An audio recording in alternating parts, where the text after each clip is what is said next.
నమస్కారం అండి. నేను డాక్టర్ మోవా శ్రీనివాస్ మాట్లాడుతున్నానండి.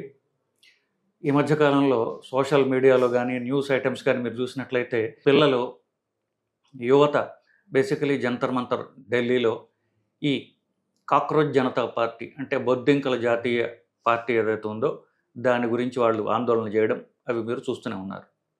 వీటిలో మనం పొలిటికల్‌గా మాట్లాడట్ల. ఒక ఇంట్రెస్టింగ్ అంశం ఒకటి నేను నోటీస్ చేశా. అది ఒక సైకాలజీలో ఇంట్రెస్ట్ ఉన్నవాళ్ళు ఎవరన్నా ఉన్నట్లయితే దాన్ని మీరు నోటీస్ చేయగలరు. అదేంటంటే, సో ఈ యువత కెమెరా ముందు కొన్ని మాట్లాడతారు. అవి కొంచెం అగ్రెసివ్‌గా ఉంటాయి. సో ఇంకొకళ్ళని గాయపరిచే విధంగా ఉంటాయి. అది ఎవరైనా కావచ్చు పెద్దవాళ్ళు. సో అట్లా మాటలు మాట్లాడతారు. మాట్లాడి ఒక 2 రోజుల తర్వాత మళ్ళీ ఇంకొక వీడియో వస్తుంది. అదేంటి, నేను అలా మాట్లాడకుండా ఉండాల్సింది. సో నేను అలా మాట్లాడినందుకు నేను చింతిస్తున్నా అని చెప్పేసి అన్నీ కాదు కానీ అట్లీస్ట్ నేనైతే కనీసం ఒక 3 వీడియోస్ అయితే చూసా. సో మరి అప్పుడు బిహేవియర్ అలాగెందుకుంది, ఇప్పుడు బిహేవియర్ ఇలా ఎందుకుంది అనేది అది మానసిక వైద్యంలో అది ఒక సర్వసాధారణమైనటువంటి ఒక అంశం. దాన్ని మాబ్ సైకాలజీ అంటారు. అంటే మనిషిగా ఆలోచించేటప్పుడు అతని ఆలోచన సరళి ఒకలాగుంటుంది. అతను గుంపులో ఉన్నప్పుడు అతని ఆలోచన సరళి పూర్తిగా వేరేగా ఉంటుంది. మగవాళ్ళల్లో ఇది చాలా కామన్‌గా చూస్తుంటారు. ఒకడు చాలా భయస్థుడుగా ఉంటాడు. కానీ కాలేజీకెళ్ళి నలుగురు కుర్రాళ్ళతో కలిసేసరికి అమ్మాయిల్ని ఏడిపించడం మొదలుపెడతాడు. రోడ్డు మీద వెళ్ళే అమ్మాయిల్ని వీడు ఏడిపిస్తుంటాడు. ఒక్కడే ఉంటే వాడికి ఆ ధైర్యం ఉండదు. సో ఈ గుంపుల్లో ఉన్నప్పుడు మనుషులు మారిపోతారు. దీన్ని మాబ్ సైకాలజీ అంటారు. సో ఇది ఏమిటా అని ఒక్క నిమిషం మనం మాట్లాడినట్లయితే, మనిషికి ఉన్నటువంటి వ్యక్తిత్వం ఏదైతే ఉందో, అంటే నా మోరల్ కంపాస్ అంటే ఏమి చేయాలి, ఏమి చేయకూడదు, ఏమి మాట్లాడాలి, ఏమి మాట్లాడకూడదు అనేటటువంటి ఒక నైతికత ఏదైతే ఉందో అది ఒకటి నా బుర్రలో ఉంటుంది. నా కల్చర్ బట్టి వాటెవర్ మన కల్చర్ చెప్పినా దాన్ని మార్చుకుని ఒక ఆలోచన సరళకి, ఒక బిహేవియరల్ ప్యాటర్న్‌కి మనం ప్రవర్తిస్తాం అనే దానికి ఒకటి అలవాటు పడుతుంది ప్రతి మనిషికి. అది గుంపులోకి వెళ్ళేసరికి ఏమవుతుందంటే, ఇది ఒక గ్రూప్ సైకాలజీ. వీడు సొంతగా ఆలోచించే విధానం పోతుంది. సో ఆ గుంపులో అందరూ ఎలా చేస్తే వీడు అలా చేయడం మొదలెడతాడు. ఇది తప్పు కాదు నిజానికి. ఇది మనిషి జంతువుల నుంచి ఎప్పుడైతే వస్తున్నాడో ఆ జంతు స్వభావంలో ఉన్నటువంటి ఒక ప్రొటెక్టివ్ మెకానిజం. గుంపు మనల్ని కాపాడుతుంది. మనం ఒంటరిగా మనం చేయలేని పనులు గుంపులో చేయగలం. సో అది జంతువుల్లో ఉండేటటువంటి కోతులు చూడండి, గుంపులుగా ఉంటాయి. ఎందుకు? ఆ గుంపులో వాటికి ప్రొటెక్షన్ ఉంటుంది. సో జంతువు ఒక్కటే ఉంటే అది అటాక్‌కి మిగతా జంతువుల నుంచి కానివ్వండి, దీన్ని తినేసే మిగతా జంతువుల నుంచి కానీ వీటికి రక్షణ ఉండదు. గుంపులో ఉంటే రక్షణ ఉంటుంది. ప్లస్ గుంపులో ఉంటే తిండి దొరుకుతుంది. ఇట్లాంటివన్నీ బేసికలీ గుంపు స్వభావం అనేటటువంటిది ఒక యానిమల్ నేచర్. అది యానిమల్ ప్రొటెక్టివ్ నేచర్. సో ఒక మనిషి ఆ జంతువుని కాపాడేటటువంటి ఒక సైకాలజీ అనమాట అది. మరి గుంపులో ఉన్నప్పుడు ఆ గుంపు యొక్క ఆలోచన సరళి బిహేవియర్ ఏదైతే ఉందో జంతువులాగానే ఎందుకుంటుంది? అది పైకి ఉండొచ్చు కదా అంటే అది అలా కూడా ఉండొచ్చు. కానీ ఇప్పుడు ఎప్పుడైతే మనుషుల్లోకి వెళ్ళారో ఆ గుంపు అనేది వచ్చేసరికి ఆ రిఫ్లెక్స్ ఏదైతే ఉందో, మనకి ఆలోచించకుండా మనం ప్రవర్తించే సరళి ఏదైతే ఉందో అది జంతు స్వభావానికి దిగిపోతుంది మామూలుగా. సో ప్రతిసారి ఇలా జరుగుతుందా? జరగకపోవచ్చు. దానికి 1, 2 ఎగ్జాంపుల్స్ నేను చెప్తాను బేసికలీ. సో నేను చెప్పినట్టుగా గుంపులో ఉన్నప్పుడు ఒక ప్రధానమైనటువంటి ఆలోచన సరళి 2గా ఉంటాయి. ఒకటేంటి, మనం భద్రంగా ఉన్నాం, మనం ఏమైనా చేయొచ్చు. ఏమి చేయొచ్చు అనేది రిఫ్లెక్సెస్ దిగుతాయి. కొంచెం దిగడం అంటే జంతు స్వభావం లెవెల్‌లో దిగుతాయి. మగవాళ్ళు అయ్యేసరికి అగ్రెసివ్ అవుతారు. ఇంకొకటి ఏంటి, గుంపులో ఉండేసరికి మనము, వాళ్ళు అనేటటువంటి ఒక బైనరీ సిస్టమ్‌కి వస్తారు. సో మనకి శత్రువులు మనము. ఇది యూజువల్లీ క్రికెట్ ఆడుతున్నప్పుడు పెద్ద పెద్ద స్టేడియంస్‌లో ఉన్నప్పుడు వీళ్ళు, వాళ్ళు అని 2 గ్రూపులుగా విడిపోతారు. విడిపోయి కొట్టుకోవడం మొదలెడతారు. సో అంటే అగ్రెసివ్‌గా ఒకళ్ళనొకళ్ళు టాంట్ చేయడం మొదలుపెడతారు. సో సో గుంపు స్వభావాలు 2 ఉంటాయి. ఒకటి మన భద్రం, రెండవది మనము, వాళ్ళు, మూడవది ఎనానిమిటీ అంటారు. ఇది మళ్ళీ చెప్తాను దీన్ని. ఎనానిమిటీ అంటే నేను డిసప్పేర్ అయిపోయాను కదా, సో నేను ఎప్పుడైనా చేయొచ్చు. నా గురించి నన్ను ఎవడు చూడట్లా. సో నేను ఇప్పుడు ఏం చేసినా కూడా ఇంకొకడికి తెలియదు అనేటువంటిది. సో ఈ 3 గుంపు స్వభావం యొక్క వాళ్ళ బిహేవియర్ ఎలా ఉంటుందో అలా ఉంటుంది. దీని మీద నేను చెప్పినట్టుగా ఇది మానసిక శాస్త్రవేత్తలకి ఒక 1895, 60ల నుంచి కూడా ఇది వాళ్ళకి తెలిసినటువంటి ఒక స్వభావం. నిజం చెప్పాలంటే ఒక ఫ్రెంచ్ సైంటిస్ట్ లెబాన్ అనే ఆయన ఒక ఎక్స్పెరిమెంట్ చేశారు. ఆయన ఒక బుక్ రాశాడు. దాని పేరు ఏంటంటే క్రౌడ్. దానిలో చెప్పాడు, ఎప్పుడైతే మనిషి తనకు తానుగా ఒక్కడిగా ఉండకుండా తనకు తానుగా ఉన్నప్పుడు ఆలోచన సరళ వేరు, గుంపులో డిఫరెంట్గా ఉంటాడు అని చెప్పేసి 1895లో ఫ్రెంచ్ సైంటిస్ట్ చెప్పాడు. ఆ బుక్ అతను రాసినటువంటి బుక్. సో ఇది కాకుండా తర్వాత ఎక్స్పెరిమెంట్ లండన్లో ఒక ఇంట్రెస్టింగ్ ఎక్స్పెరిమెంట్ చేశారు. లండన్లో మీరు ఎవరైనా లండన్ వెళ్ళినట్లయితే ట్రఫాల్గర్ స్క్వేర్ అని ఒకటి ఉంటుంది. అక్కడ అడ్మిరల్ నెల్సన్ అని వాళ్ళకి ఒక గొప్ప నావికుడు, ఒక అడ్మిరల్ అనమాట. అంటే ఈ నేవీలో గొప్ప వాళ్ళకి 30 మంది వాళ్ళు సైనికులతో కలిసి 300 మంది ఉన్నటువంటి 300, 3000 కూడా గుర్తులేదు.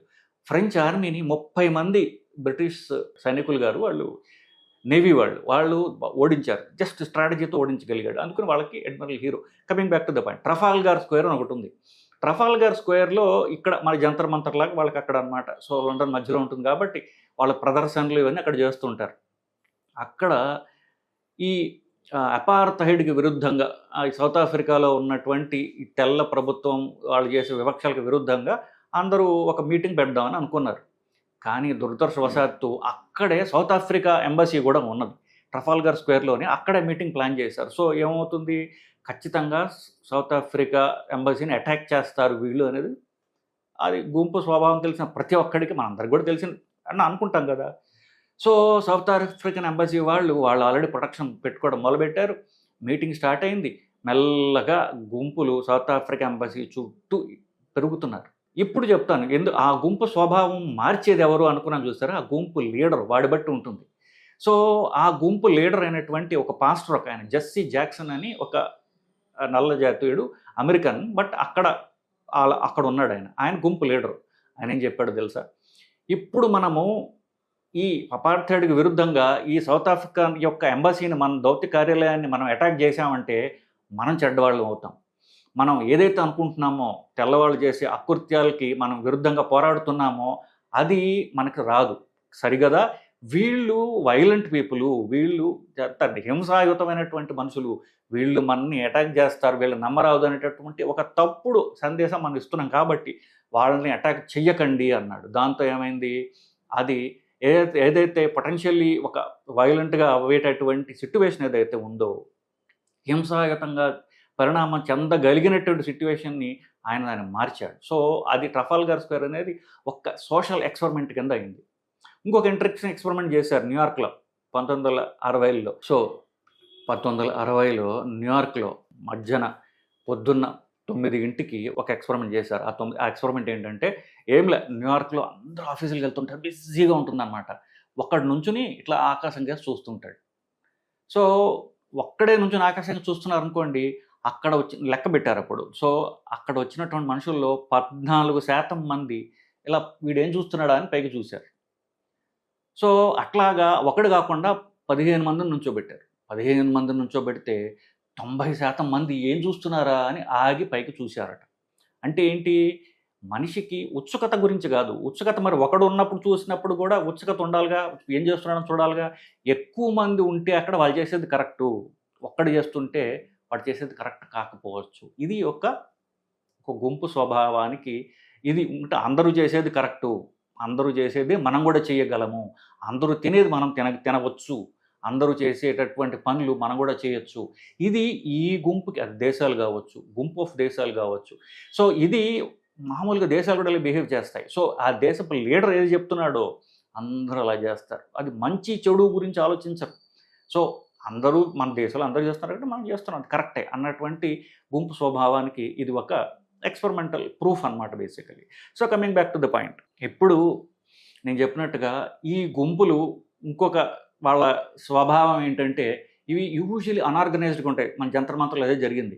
సో అవి దానికి ఒక మోరల్ కోడ్ ఉండదు, ఒక స్ట్రైట్ లీడర్ ఒకడు ఉండడు కాబట్టి ఎవరికి వాళ్ళు ఇష్టం వచ్చి ఎట్లా మాట్లాడుతుంటారు. ఒకే ఒక లీడర్ ఉన్నాడు అనుకోండి, మోర్ ఆర్గనైజ్డ్గా ఉంటాయి, అవి మోర్ డేంజరస్. ఇప్పుడు ఈ ఎక్స్పెరిమెంట్ ఏదైతే ఉందో జంతర్ మంతర్లో అది ఫెయిల్ అవడానికి కూడా అదే కారణం. ఎందుకు, వీళ్ళు ఆర్గనైజ్డ్గా లేరు, ఎవడికి వాడు ఇష్టం వచ్చినట్టు మాట్లాడుతున్నారు. ఎవడు ఏం మాట్లాడాలని దాని నియంత్రణ లేకుండా ఒకడు మాట్లాడతాడు, ఇంకోడు అందరూ కూడా ఎవరికి ఇష్టం వచ్చిన వాడు మాట్లాడుతున్నారు, వాటిని రికార్డ్ చేస్తున్నారు మీడియా వాళ్ళు. అది కానీ ఈ గుంపు ఎప్పుడైతే ఆర్గనైజ్డ్గా ఉంటుందో, ఒకడు చెప్పిన మాట వింటాయో, మంచో చెడో ఒకడు చెప్పిన మాట మీద వెళ్తున్నారు అనుకోండి, ఈ గుంపు అంతా కూడా వాటి బలం పెరుగుతుంది, అవి మోర్ పొటెంట్గా తయారవుతాయి. సైన్యం యొక్క ప్రధాన లక్ష్యం ఇదే. సో సైన్యంలో వాళ్ళ ప్రాణం పోయినా సరే వాడి కమాండర్ ఏం చెప్తే అదే చేసి తిరుగుతాడు. అది వాళ్ళు అలా కల్టివేట్ చేస్తారు. అది మాట్లాడకుండా, ఆలోచించకుండా మీకు ఇచ్చిన ఆర్డర్ని మీరు పాటించాలి. అప్పుడు ఏమవుతుంది, ఇదే అనార్గనైజ్డ్ గ్రూప్ ఏదైతే ఉందో చాలా విపరీతమైన బలం కలిగినటువంటి ఒక శక్తి కింద తయారవుతుంది. అది ఇక్కడ జరగలేదు. బేసికలీ అది పక్కన పెడదాం. సో ఇది గ్రూప్ సైకాలజీ అనుకున్నాం కదా. మామూలుగా గ్యాంగ్స్ అంటారు. గ్యాంగ్స్ ఎందుకు జరుగుతాయి, ఎందుకుని ప్లస్ వాళ్ళు అలకాలు దాగి ఉంటారు. సో ఇంకా వాళ్ళ మోరల్ కంపాస్, వాళ్ళ నైతికత ఏదైతే ఉందో, జంతువుల కంటే నీచ జంతువులుగా దిగిపోతారు వాళ్ళు. సో ఇప్పుడు ఏంటి, ఈ గుంపు స్వభావానికి కామన్గా బలి అయ్యేది ఎవరు, ఆడవాళ్ళు. ఎస్పెషల్లీ యువతులు ఎవరైతే ఉన్నారో వాళ్ళు దీనికి బాగా బలి అవుతారు. ఎందుకు, వాళ్ళకి బలం తక్కువ. వాళ్ళు ఎప్పుడైతే తక్కువ నెంబర్లో ఉన్నారో వెంటనే ఎక్కువ ఫిజికల్గా బలంగా ఉన్న మగవాళ్ళకి ఆ గుంపు స్వభావం వల్ల అగ్రెసివ్గా యానిమల్స్ లాగా, జంతువులాగా బిహేవ్ చేస్తారు. సో ఆడవాళ్ళు తెలుసుకోవాల్సింది ఏంటి, ఎప్పుడు కూడా గుంపు ఎవరైతే మగవాళ్ళు ఉన్నారో అటుపక్కకు వెళ్లకుండా ఉండడం మంచిది. పిచ్చి ధైర్యంగా ఉంటాను నేను చాలా ధైర్యవంతురాలని అనుకునేటటువంటి అమాయకత్వం దానికి పోకండి. చెప్పాగా గుంపు ఆఫ్ మగాళ్ళు ఉన్నారంటే వాళ్ళు జంతువులతో సమానము. సో మీరు మగవాళ్ళు ఎక్కువ ఉన్న చోట మిమ్మల్ని మీరు ప్రొటెక్ట్ చేసుకునే తెలివితేటలు మీరు డెవలప్ చేసుకోవాలి. వాళ్ళకి దూరంగా ఉండాలి. సో మీరు గుంపులుగా ఉండాలి తప్ప మీరు గుంపులోకి వెళ్ళకూడదు. ఆడవాళ్ళు ఎస్పెషల్లీ ఫస్ట్ పాయింట్. గ్యాంగ్ రేపులు అన్నిటికీ ఇదే కారణం. మీరు వాళ్ళకి దొరకకూడదు. మీరు వాళ్ళు తెలివిగా తప్పించుకునే విధానంగా మీరు ఉండాలి, ఫస్ట్ పాయింట్. నెక్స్ట్, ఆ గుంపుల్లో ఉన్న వాళ్ళకి కాస్త విచక్షణ ఉండాలి. ఎవడైతే లీడర్ ఉన్నాడో వాడు చెప్తుంది కరెక్టా కాదా అని ఆలోచించాలి, ఫస్ట్ పాయింట్. నెక్స్ట్, ఇది ఇప్పుడు ఇలాగా నాకు ఎమోషన్ వచ్చేస్తుంది కదా, నేను ఇలా బిహేవ్ చేయాలనిపిస్తుంది నాకు, కానీ నేను ఒక్కడనే ఉంటే ఇలాగ నేను ఆలోచిస్తానా, ఇలా నేను ప్రవర్తిస్తానా అనేది రెండో పాయింట్. మూడో పాయింట్ ఏంటంటే, ఇప్పుడు ఈ గుంపులు రోడ్ల మీద కాదు, ఆన్లైన్ ఉంటున్నాయి ఈ గుంపులు. సో ఇప్పుడు ఈ ఆన్లైన్ గుంపులకి రెండో ఎక్స్పెరిమెంట్ అయినటువంటి పురాతన ఎక్స్పెరిమెంట్ ఎనానిమిటీ. ఒకడికి ఈ సోషల్ మీడియాలో ఒక అకౌంట్ ఉంటుంది, అది వాడి పేరు పెట్టుకుంటాడు. ఇంకొక పేరు మీద వాడి పేరు మార్చి ఏదో అర్థం పర్థం లేని పేరు పెట్టి ఇంకొక అకౌంట్ ఉంటుంది వాడికి. ఆ అకౌంట్తో వీడు చేసే వికృత చేష్టలన్నీ ఆ రెండో అకౌంట్ పేరుతో చేస్తాడు. ఎందుకు, నేనెవరో తెలియకపోతే నేను ఏమైనా మాట్లాడచ్చు. ఏం మాట్లాడతాడు, మంచి మాట్లాడుగా, జంతు లక్షణం అది. సో అది కూడా జంతు లక్షణం. ఏంటి, ఎప్పుడైతే నా ఐడెంటిటీ లేదో నేను ఏం చేసినా కూడా ఎవరికి తెలియదు. నాకు తెలియనప్పుడు నేను చెడే చేస్తా, జంతులాగానే ప్రవర్తిస్తా. ఇది ఒక జంతు లక్షణం. ఒక వాట్సాప్లోనో ఒక యూట్యూబ్ వీడియో ఉంటుంది, దాని కింద పెట్టే కామెంట్స్ ఉంటాయి. దాంట్లో ఎక్కువ శాతం ఒక 65 నుంచి 70% వరకు ఈ జంతువుల్లాగా కామెంట్లు పెట్టేవాళ్ళే ఉంటారు. ఎందుకు, వాడి పేరు ఉండదు అక్కడ. ఆ పేరు కూడా ఏదో అర్థం పద్ధం లేని పేరు పెడతాడు, పెట్టి ఇవే మాట్లాడతారు వాళ్ళు. ఎందుకు, వాళ్ళ తప్పు కాదు, అది వాళ్ళ జంతు స్వభావం బయటకు వస్తుంది. వాడి పేరు చెప్పుకుని చెడు చెప్తాడు, జనరల్గా చెప్పరు. ఈ ఎనానిమిటీ అనేటటువంటి జంతు స్వభావం వాడుకుని చేస్తారు. ఒకటి గుర్తుపెట్టుకోండి, ఇప్పుడు ఈ సోషల్ మీడియా యుగంలో మనం పెట్టే ప్రతి మాట, ప్రతి కామెంటు పర్మనెంట్గా ఉండిపోతుంది. మీరు డిలీట్ చేసినా సరే గవర్నమెంట్ వాళ్ళు తిరిగి తీయగలరు. ఇప్పుడు ఆ టెక్నాలజీ ఉన్నది. సో ఒక 20-30 ఏళ్ళ తర్వాత కూడా మీ మీద కేసులు పెట్టగలవు. సో మనం తప్పు ఇన్ఫర్మేషన్ ఇచ్చినా, ఇంకొకరిని అటాక్ చేసినా సరే తర్వాత మీరు ఫేమస్ కావచ్చు. ఇప్పుడు ఒకళ్ళు సినిమా యాక్టర్లు, పొలిటీషియన్స్ చూస్తూ ఉంటాం. అమెరికాలో, వెస్ట్లో అయితే మోర్ కామన్. వాడు కుర్రాడు ఉన్నప్పుడు వాళ్ళ గురించి వీళ్ళ గురించి తప్పుడు కామెంట్లు ట్విట్టర్లో పెడతాడు, ఆన్లైన్ పెడతారు. ఆ తర్వాత వాళ్ళు పెద్ద లీడర్ అవుతారు. కానీ పాతమన్నీ తవ్వి వాడి గురించి ఇట్లా అన్నావు, నువ్వు ఇట్లా అన్నావు అని చెప్పేసి వాళ్ళ కెరియర్కి అది అడ్డంకిలాగా తయారవుతుంది. సో యువత గుర్తుపెట్టుకోండి, ఆ తర్వాత మీరు ఉద్యోగాలు చేస్తారు, పెద్ద పెద్ద పొజిషన్లకు వెళ్తారు, కానీ మీరు రాసిన మాటలు ఆన్లైన్ ఉన్న చూసి అది పర్మనెంట్. ఎప్పుడో అప్పుడు ఎవడో ఒకటి తవ్వి తీశాడా, మనం అనవసరంగా దానికి ఎక్స్ప్లెనేషన్ ఇచ్చుకోవాల్సిన అవసరం ఉంటుంది. దాన్ని డిలీట్ చేసినా సరే. సో మీరు పెట్టేటప్పుడు ఒక రోజు కనీసం దాని గురించి ఆలోచించండి. మనం ఈ కామెంట్ పెట్టబోతున్నాం, మనం ఆ తర్వాత మనని వీళ్ళు పట్టుకోగలరా అనేటటువంటిది ఆలోచించి విచక్షణతో మీరు ఆన్లైన్ కామెంట్లు పెట్టండి. తప్ప ఇష్టం వచ్చినట్టు మాట్లాడటం ఒక ఫ్యాషన్ అయిపోయింది ఇప్పుడు యువతకి. అలా చేసినట్లయితే ఎవడో ఒకడు ఎప్పుడో అప్పుడు తవ్వుతాడు. తవ్వినప్పుడు మనం అనవసరంగా ఈ రోజుల్లో చూశారు కదా, ఆ గవర్నమెంట్లు కూడా అంత ఈజీగా వదలడం లేదు. కేసులు పెట్టడమే కాదు, కేసుల్లో దేహశుద్ధి బాగా చేస్తున్నారు. ఎందుకు చెప్పండి ఇంతంత రిస్క్ తీసుకోవడం యువత? సో మీరు ఆన్లైన్ వెళ్ళేటప్పుడు, ఆన్లైన్ మాటలు మాట్లాడేటప్పుడు జాగ్రత్తగా లేకపోతే మీరు చాలా తీవ్రమైనటువంటి పరిణామాలు ఎదుర్కోవచ్చు. మీరు చెప్పాగా, ఒక్కరోజు ఆలోచించండి. ఆన్లైన్లో నేను వీడియో చేయబోతున్నా, లేకపోతే ఒక వీడియో కామెంట్ పెట్టబోతున్నా, దీనివల్ల నేను దొరికిపోతానా అని మీరు ఆలోచించండి. అలా లేదు అన్నప్పుడు మీ ఇష్టం, మీరు పెట్టుకోండి. సో మాబ్ సైకాలజీ ఆన్లైన్గా ఎలా ఉంటుంది, ప్లస్ మాబ్ సైకాలజీ అంటే ఏమిటి, గుంపు స్వభావం అంటే ఎందుకు ఇలా ఉంటుంది అనేటటువంటి అంశం మీద మీకు కాస్త క్లారిటీ ఇవ్వడానికి ఈ వీడియో చేశానండి. నమస్కారం.